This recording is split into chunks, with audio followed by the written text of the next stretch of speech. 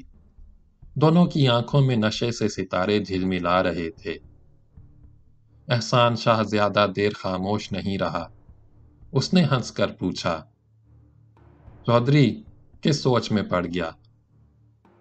سوچ رہا تھا تیری تندرستی بہت شاندار ہے، اب بھی جوان گھبرو لگتا ہے۔ رحیم داد نے اسے خوش کرنے کی کوشش کی۔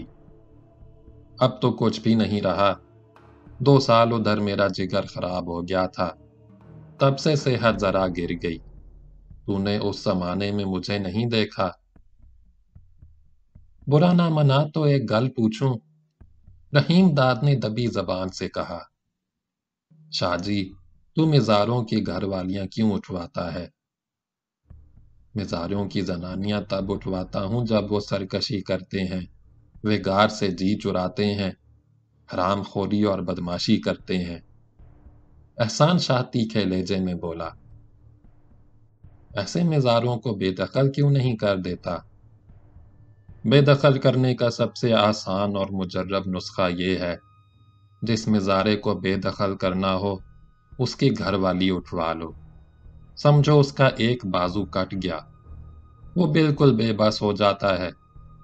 احسان شاہ نے سنجیدگی سے کہا، ویسے کبھی کبھی مزاروں اور کمیوں پر روب اور دہشت بٹھانے کے لیے بھی ایسا کرنا پڑتا ہے، ورنہ تینوں تو پتہ ہی ہے، مزاروں میں ایک سے ایک نمبری، نکما اور ہڈرام پڑا ہے۔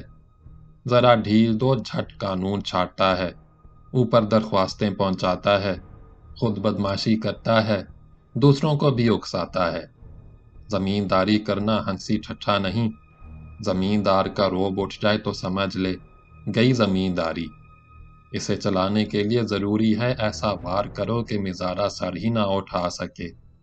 عورت تو مرد کی عزت ہوتی ہے نا، بس اس سے وہی چھین لو، ہمیشہ کے لیے اس کا سر جھک جاتا ہے۔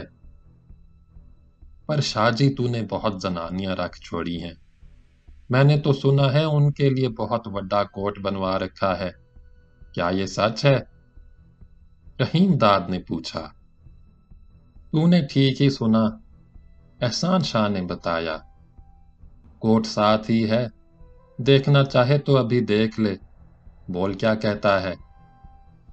دیکھ لوں گا پر آج نہیں۔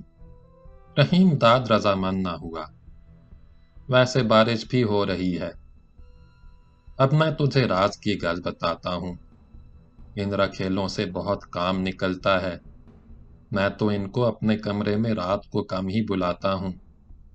اس نے وسکی کی چسکی لگائی۔ تھانے دار، تحصیلدار اور کبھی کبھی تو ان سے بھی بڑے افسر بلکہ اسمبلی کے ممبر بھی میری حویلی میں آ کر ٹھہرتے ہیں، تیرے ایسے یار دوست بھی آتے ہی رہتے ہیں۔ اس نے کہا لگایا، نشے کی جھونک میں لہرا کر بولا، شراب کا دور بھی چلتا ہے، مہمانوں کی خاطر مدارت تو کرنی ہی پڑتی ہے۔ اس نے بے تکلفی سے آنکھ ماری، ان میں رنگین مزاج بھی ہوتے ہیں، ان کا دل بہلانے کے لیے یہ زنانیاں بہت کام آتی ہیں، نہ کسی کو بلوانے کی ضرورت، نہ ڈھونڈنے شونڈنے کا چکر، کوٹ میں ہر طرح کی رن موجود ہے۔ رحیم داد خاموش بیٹھا اس کی باتیں سنتا رہا۔ نشے کا ریلا آیا، احسان شاہ کے ہاتھ میں دبا ہوا گلاس چھلک اٹھا۔ اس نے گلاس میز پر رکھ دیا، ہنس کر گویا ہوا، چودھری ایک گل اور بھی ہے، پتر جوان ہو گئے ہیں، تینوں پتہ ہے جوانی تو دیوانی ہوتی ہے نا، چھپ چھپ کر کنجریوں کے پاس جائیں گے، لاہور جا کر ہیرا منڈی کے چکر کاٹیں گے، روپیہ پیسہ برباد کریں گے، بدنامی الگ ہوتی ہے، پھر ایسا بھی تو ہے کنجروں کے پاس جائیں گے تو پوشیدہ اور خطرناک بیماریاں لگا کر لائیں گے۔ اس نے زور کا کہا بلند کیا، کوٹ کی یہ رکھیلیں ان کے کام بھی آتی ہیں۔ پر شاہ جی تجھے یہ بات بری نہیں لگتی؟ رحیم داد نے حیرت زدہ ہو کر پوچھا۔ چودھری تو برائی کی گل کر رہا ہے،